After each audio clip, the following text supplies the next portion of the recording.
Assalamualaikum warahmatullahi wabarakatuh. Bismillahirrahmanirrahim. Alhamdulillah. Nahmaduhu wa nasta'inuhu wa nastaghfiruh. Wa nu'minu bihi wa natawakkalu alayhi. Wa na'udhu billahi min syururi anfusina. Wa min sayyiati a'malina. Man yahdihillahu fala mudilla lah. Wa man yudlilhu fala hadiya lah. Nashhadu an la ilaha illallah wahdahu la syarika lah. ونشهد أن سيدنا محمدا عبده ورسوله واللهم صل على سيدنا محمد وعلى آله وصحبه أجمعين أما بعد. Alhamdulillah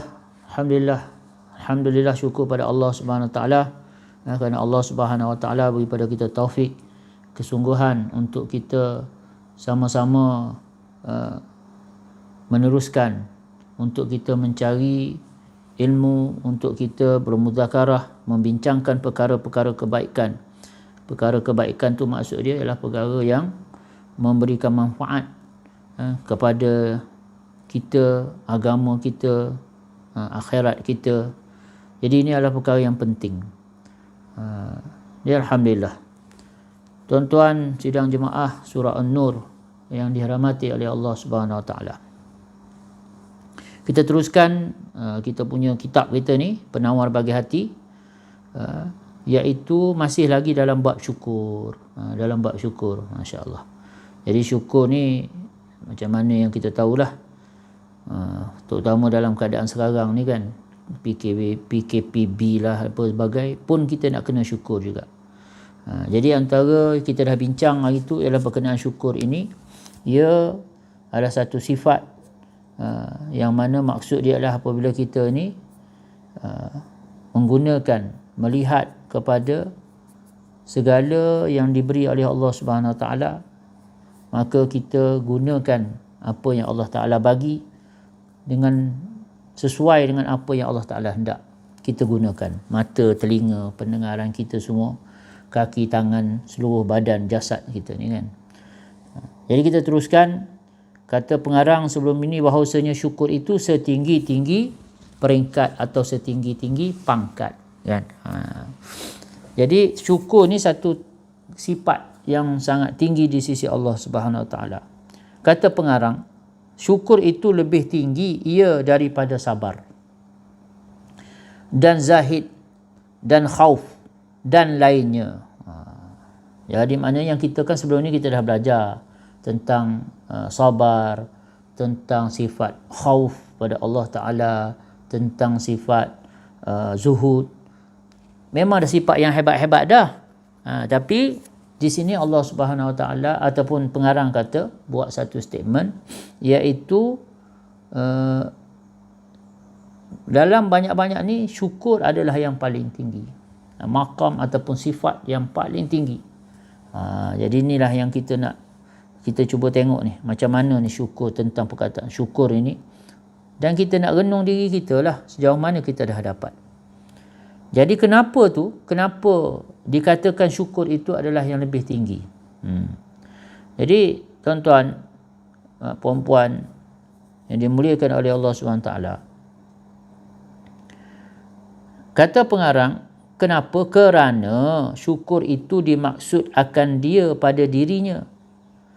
Syukur ini yang menjadi tumpuan dia ataupun yang menjadi tajuk dianya ialah diri orang tu sendiri, diri kita sendiri, ruh kita tu sendiri, diri kita sendiri. Yang dikatakan nama kita insan tadi tu, diri insan itu sendiri. Bersalahan, sabar. Jadi dia buat comparison. Kenapa yang dikatakan syukur itu lebih tinggi daripada sabar, lebih tinggi daripada zuhud, lebih tinggi daripada khauf. Jadi di sini dibuatkan comparison, bersalahan, sabar. Bersalahan dengan sabar, sebab apa? Sabar itu dimaksud daripadanya akan mengerasi hawa nafsu. Jadi kalau sabar ini dia kena berkait dengan benda, dengan perkara lain, iaitu hawa nafsu. Itu sabar. Sabar ni kita nak lawan, kita nak mengerasi, maknanya kita nak handle, kita nak kuasai hawa nafsu kita. Maknanya ada kat situ tu ialah nafsu, berkenaan dengan nafsu, berkenaan dengan nafsu. Itu sabar. Sedangkan syukur ia adalah kita sendiri, berkenaan kita sendiri, roh itu kita sendiri, hakikat insan itu sendiri, hakikat kita sebagai seorang manusia, seorang insan. Dan dia maksud itu mengesai hawa nafsu dan bersalahan khauf. Berbeza juga dengan khauf. Kenapa? Maka iaitu dimaksudkan daripadanya akan menghalau akan yang takut itu kepada segala pangkat yang dimaksud. Jadi macam khauf ni pula, kita ni tak nak, kita takut masuk, takut Allah marah, takut masuk neraka, takut, dan kita mengharapkan supaya dapat pahala, kita dapat masuk syurga.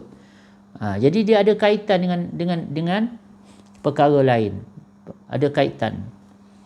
Dan bersalahan dengan zuhud itu, maka iaitu dimaksud daripadanya akan lari daripada dunia yang melalaikan daripada Allah Ta'ala kepada yang dimaksud. Jadi zuhud ni pula, kita tak nak dunia, kita lari daripada dunia yang melalaikan kita daripada Allah Ta'ala. Jadi maksudnya di sini, dan kita nak daripada zuhud tu ialah supaya kita sampai kepada yang dimaksud, yang dituju, iaitu pahala, redha Allah, maknanya macam tu. Maknanya ia ada kaitan dengan perkara luaran lain. Tetapi syukur ini, pengarang kita kata, syukur itu ia adalah berkenaan diri kita. Terbit perasaan syukur ini daripada diri kita. Kita yang rasa bersyukur tu. Maka kerana syukur itu, sambung pengarang, maka kerana syukur itu dimaksud pada dirinya, maka oleh kerana syukur ini ialah berkenaan kita rasa bersyukur, tiada putus ia di dalam syurga. Jadi di sini dia punya conclusion. Oleh kerana kalau katalah zuhud ni maknanya kita menjauhkan diri daripada dunia kan. Zuhud ni jauh diri daripada dunia. Dalam syurga ada lagi tak dunia tu? Tak ada dah, tak timbul lah masalah tu. Sebab memang dah tak ada dah dunia tu. Begitu juga sabar. Nak sabar apa lagi dah dalam syurga? Sabar ni masa kat dunia lah, kerana dunia ni ujian, nikmat pun ujian, musibah pun ujian, macam kita kena COVID ni kan, pun ujian. Tapi kalau kata dah bebas daripada COVID nanti pun ujian juga. Allah Ta'ala nak tengok, aku dah bebaskan kamu daripada COVID ni, macam mana pula keadaan kamu? Adakah kamu bertambah ketaatan, bertambah kamu dalam mengabdikan diri pada Allah, ataupun ni ujian musibah, macam mana kamu? Aku bagi musibah ni, kamu masih lagi tak dapat taat perintah aku? Masih lagi tak kamu ni dapat tunaikan perintah aku, dapat mengabdikan diri kepada aku? Sebab apa? Memang Allah Ta'ala dah beritahu, hidup mati kita kat dunia ni adalah ujian. Senang susah adalah ujian. Dapat yang kita hendak pun ujian, tak dapat yang kita hendak pun ujian. Dapat yang kita tak hendak pun ujian kan. Jadi tapi bila dah masuk syurga, tak ada kaitan lagi lah. Jadi tak timbullah isu sabar. Dan juga berlawanan dengan apa tadi?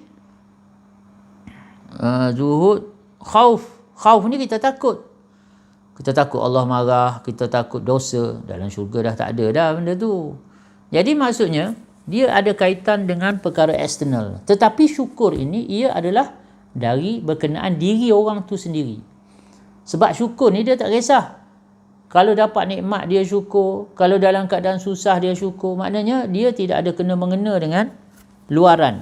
Oleh itu syukur ini dia akan kekal. Bila orang tu masuk syurga, sifat syukur ni pun masuk syurga juga. Maknanya wujud juga bersama orang tadi, kerana syukur ini dia masih kekal. Masih kekal dalam syurga ni. Sebab tu kata pengarang, tiada putus ia di dalam syurga. Tiada putus dia dalam syurga. Dan tiada ada di dalam syurga itu khauf dan zahid dan sabar. Jadi tu macam saya cerita tadilah. Dalam syurga ni, yang kekal masuk dalam syurga sama-sama, yang masih wujud ialah sifat syukur. Syukurlah. Kenapa? Allah SWT selamatkan daripada neraka, masuk dalam syurga, syukur. Dalam syurga pula Allah Ta'ala bagi nikmat yang sangat besar, sangat banyak, yang tak tergambar di fikiran kita, syukur. Maka syukur itu masih valid. Macam tu kita kata. Kalau yang lain ni dah tak valid dah. Sebab kepada wujudnya sifat yang lain tu dah tak ada. Sabar dah tak ada, dah nak sabar apa lagi? Kan? Yang kedua, begitu juga khauf, takut apa yang nak ditakutkan lagi? Ya, yang seterusnya ialah zuhud ni, sebab bila kita nak zuhud daripada dunia, nak zuhud daripada kebendaan, sedangkan di dalam syurga tak timbullah isu tu.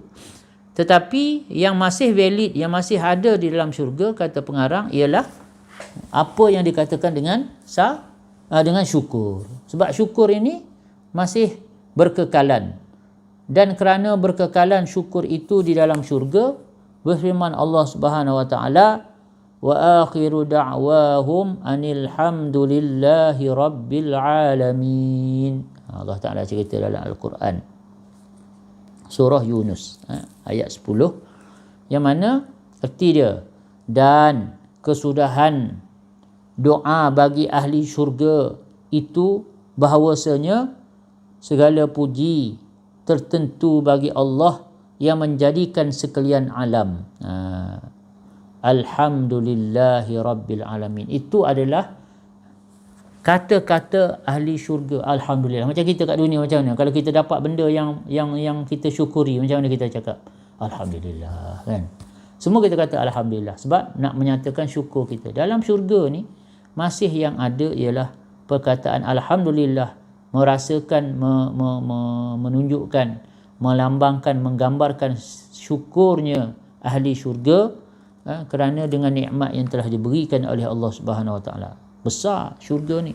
Yang pertama, syurga ni dia menunjukkan orang yang dah masuk syurga ni, orang tu dah selamat daripada neraka. Faman zuhziha 'anil nar wa udkhilal jannah. Siapa-siapa yang diselamatkan daripada neraka dan dimasukkan ke dalam syurga. Tengok. Itu satu nikmat besar. Maka sebab tu ahli syurga ni kata Alhamdulillah, bersyukur. Tu nikmat besar. Yang kedua, dalam syurga ni adalah tempat yang Allah Ta'ala redha. Golongan yang Allah Ta'ala redha. Allah Ta'ala kata apa? Udkhulu fi ibadi wadkhulu jannati. Masuklah kamu dalam kalangan hamba aku, masuklah kamu, ya ayyatuhan nasful mutmainnah, wahai jiwa yang tenang, irji'i ila rabbiki radiyatan mardiyah, pulanglah kamu kepada Tuhan kamu, radiyah, dalam keadaan kamu redha, mardiyah, diredai.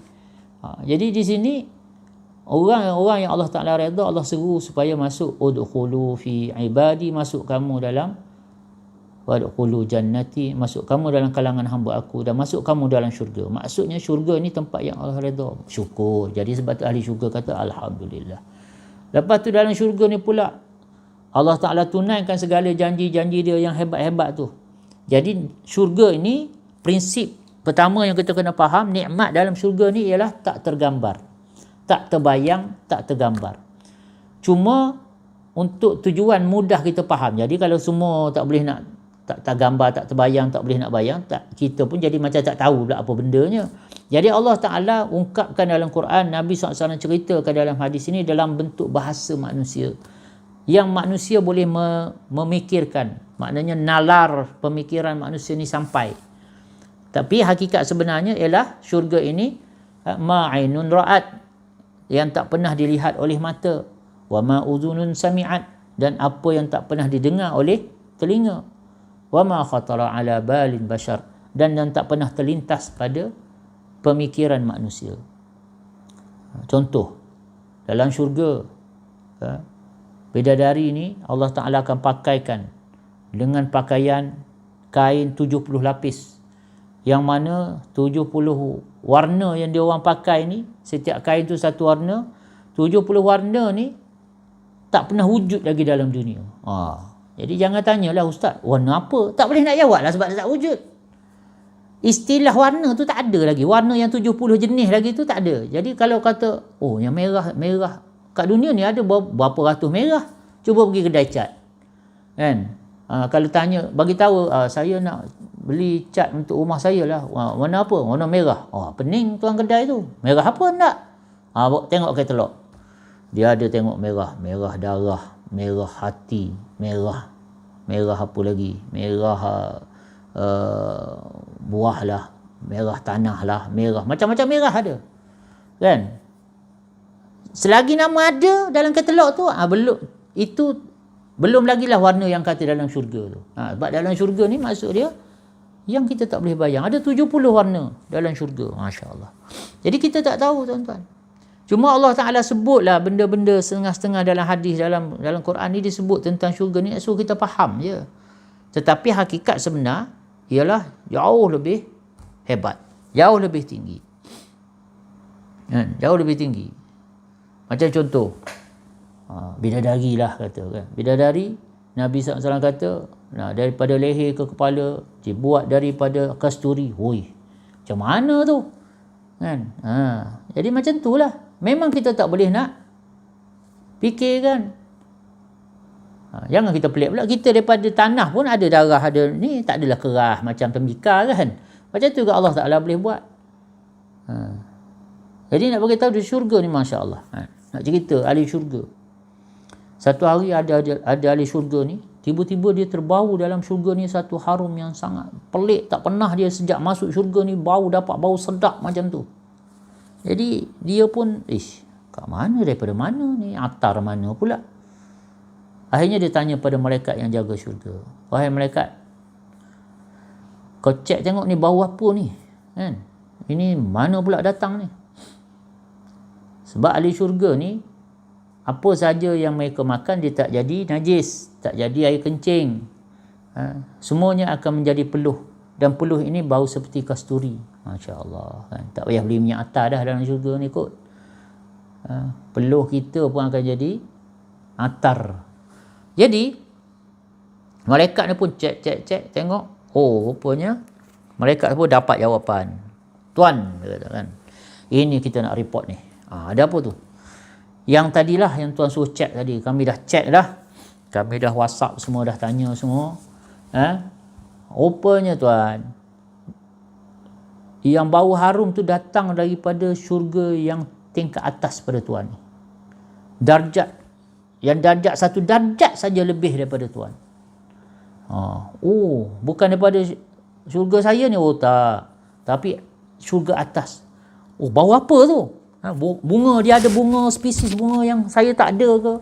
Dia ada apa ke, sungai yang saya tak ada ke? Tak, dia gini cerita dia.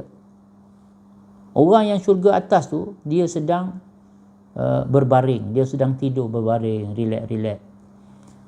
Tiba-tiba dia balikkan belakang dia tu kan. Dia kalihkan, mengiring badan dia tu. Maka daripada dia bergerak mengiring tu, keluar dia bergerak tu menyebabkan angin tu berlaku sebab dia bergerak tu, maka itulah bau harum yang tuan hidu tu. Allah, Masya Allah kan. Itu dalam syurga tu. Bergerak pun keluar bau harum kan. Jadi inilah, dalam syurga ini dah tak ada dah sifat-sifat lain, yang kekal ialah sifat syukur. Maka bertambahlah syukur ahli syurga. Dia orang pergi socializing di pasar, dia panggil ada pasar kat syurga tu. Socializing lah. Ada orang tanya saya, kat pasar ada syurga, ada pasar Lepas tu ada orang berniaga lah kot dalam syurga. Iyalah, dia tak semestinya pasar ni kena berniaga kan. Macam kita masuk funfair masuk funfair kita dah beli siap dah tiket apa semua kan, ambil guna je, makan je, macam tu je kan. Tak adalah kita pula nak kena bayar apa semua bagai. Itu hanya nak socializing, nak kita nak jumpa kawan-kawan, nak jumpa ahli syurga lain. Masa itulah. Dan setiap kali mereka ni balik daripada pasar, bidadari ni pun akan terkejut. Masya Allah. Sebab apa? Setiap kali balik dari pasar, kita akan menjadi semakin cantik. Kita akan menjadi semakin hebat, semakin awesome. Tu dia kan. Jadi dalam syurga ni, memang keadaan satu alam yang penuh dengan kenikmatan yang sesuai dengan apa yang kita kehendaki. Manusia, sifat manusia, sesuai dengan sifat manusia lah. Sebab tu Allah Ta'ala kata apa dalam Quran? Allah Ta'ala kata, ma tashtahi anfusukum walakum fiha ma tad'un. Apa saja yang dikehendaki oleh keinginan kamu, syahwat kamu, dan apa saja yang kamu minta dalam syurga ni. Jadi sebab itu kata pengarang kita, syurga itu, dalam syurga itu syukur ini masih ada. Maka sebab itulah dia menjadi setinggi-tinggi pangkat. Segala puji yang dijadikan sekian alam. Dan kerana ada syukur itu setinggi-tinggi pangkat, tiada ada banyak mereka yang sampai kepadanya. Jadi oleh kerana syukur ini maqam yang tinggi, maknanya tahap yang tinggi, peringkat yang tinggi. Jadi tak ramailah yang dapat. Macam gitulah kan. Kalau kata dalam perkhidmatan kerajaan, ketua pengarah berapa orang je, satu jabatan seorang je lah kan. Maqam yang tinggi, Perdana Menteri seorang je lah. Lepas tu katalah apa lagi, maknanya kedudukan yang tinggi ni, agung seorang je lah kan. Walaupun ramai raja tapi agung seorang, sebab ia adalah yang tinggi. Maka syukur ini adalah pangkat yang tinggi, pangkat yang sangat tinggi. Oleh sebab itu tak ramailah yang dapat. Begitulah, perkara yang mahal lah orang kata. Bila mahal ni tak ramailah dapat kan. Macam contoh kalau dunia lah, kalau kita nak faham kebendaan ni, berapa orang je yang ada istana, rumah dia istana. Yang lain tu biasalah rumah teres, rumah flat, rumah kondo, rumah apa nama, macam-macam lah, rumah kampung, semedi. Tapi tak ramailah yang dapat beli rumah yang 5-6 juta sebiji tu kan. Sebab dia mahal, sebab dia tu bernilai, berharga. Macam tu juga syukur. Syukur ini kerana dia adalah maqam yang tinggi, tak ramai orang yang benar-benar menjadi syakur, yang menjadi orang yang benar-benar bersyukur. Dia panggil syakur. Kerana firman Allah Ta'ala. Jadi macam mana, kenapa yang pengarang kita cakap macam tu, buat statement macam tu, tak ramai orang yang akan dapat sampai kepada maqam syukur ini? Kerana Allah Ta'ala sendiri kata, wa qalilum min ibadiyas syakur. Surah Ibrahim, surah Ibrahim ayat 7. Maknanya di sini katanya Allah Ta'ala, dan sedikit daripada sekalian hamba-Ku yang banyak syukur.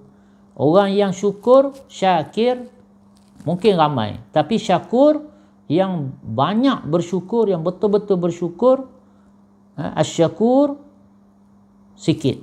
Dan asyakur ini juga nama Allah Ta'ala. Orang yang banyak bersyukur. Dan lagi firman Allah Ta'ala, katanya pengarang kita lagi, dan adalah syukur itu sebab bagi menambah Allah Ta'ala akan nikmatnya bagi mereka yang syukur. Jadi ni dia masuk dalam satu tajuk lain, iaitu nak cerita tentang apa faedah syukur ini, apa fadilat dia, apa kelebihan syukur. Jadi dalam pengarang menyatakan yang pertama, ni kita boleh tandalah yang pertama, dan adalah syukur itu sebab bagi menambah Allah Ta'ala akan nikmatnya bagi mereka yang syukur. Kerana Allah Ta'ala kata, la in syakartum la azidannakum. Kalau kamu bersyukur, aku tambahkan lagi bagi kamu. La azidannakum, maksudnya pasti dan pasti aku tambahkan lagi untuk kamu. Artinya demi Allah, jika syukur kamu akan nikmatku, nescaya menambah aku akan kamu daripadanya. Jadi faedah yang pertama, fadilat pertama syukur ini, Allah tambah nikmat dia. Allah tambah, la azidannakum, pasti kami akan tambah lagi nikmat kami. Itu adalah kelebihan syukur yang pertama. Kata pengarang, Dan lagi syukur itu maknanya dan fadilat lain lagi yang tentang syukur itu menegah dan menolak akan siksa. Tadi tambah nikmat. Yang kedua, dia menolak musibah, dia menolak azab Allah Ta'ala, dia menolak siksaan daripada Allah Subhanahu Wa Ta'ala. Apa dia? Mana dalil dia? Allah Ta'ala berfirman, ma yaf'alullahu bi'adzabikum in syakartum wa amantum. Surah An-Nisa, surah An-Nisa ayat 147. Yang mana Allah Ta'ala kata tiada memperbuat Allah Ta'ala akan siksa kamu jika syukur kamu akan segala nikmatnya dan beriman kamu. Jadi dua dah. Satu, syukur ini menambahkan nikmat. Yang kedua, syukur ini menolak azab Allah Subhanahu Wa Ta'ala. Sebab Allah Ta'ala kata sesungguhnya Allah tiada memperbuat Allah Ta'ala ma yaf'alullahu bi'adzabikum. Allah tidak akan mengazab kamu. Allah tidak akan menurunkan azab dia kepada kamu, mengenakan azab dia kepada kamu in syakartum, jika kamu bersyukur.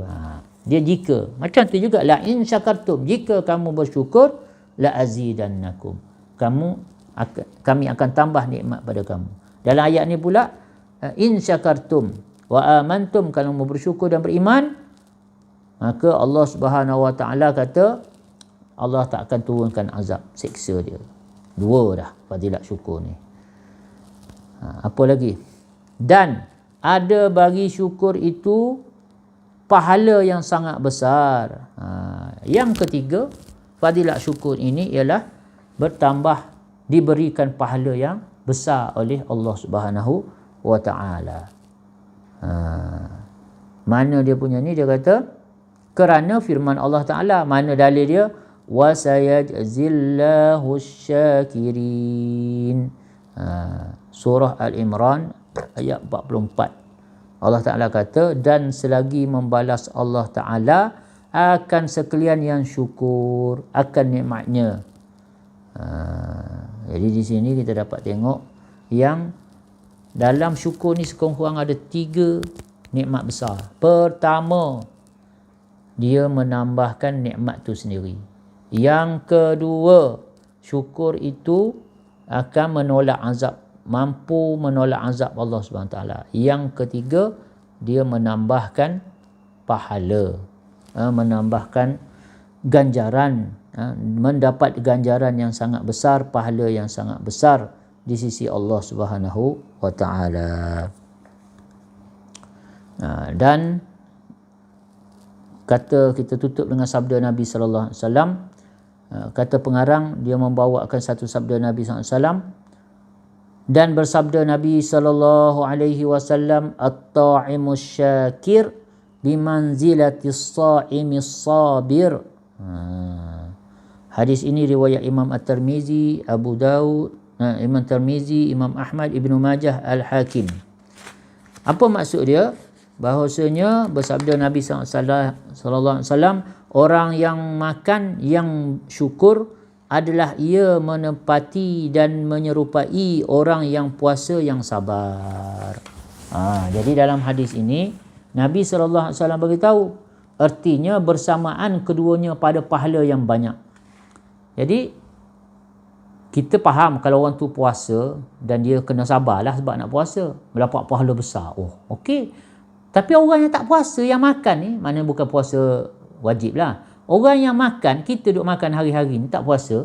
Tapi kalau kita bersyukur dengan nikmat yang Allah Ta'ala bagi, pahala dia sama besar juga dengan pahala orang yang berpuasa.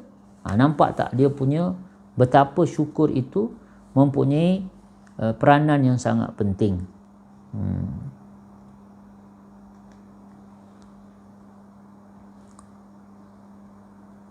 Kita habiskan perenggan ni lah insya-Allah. Jadi senang kita nak sambung.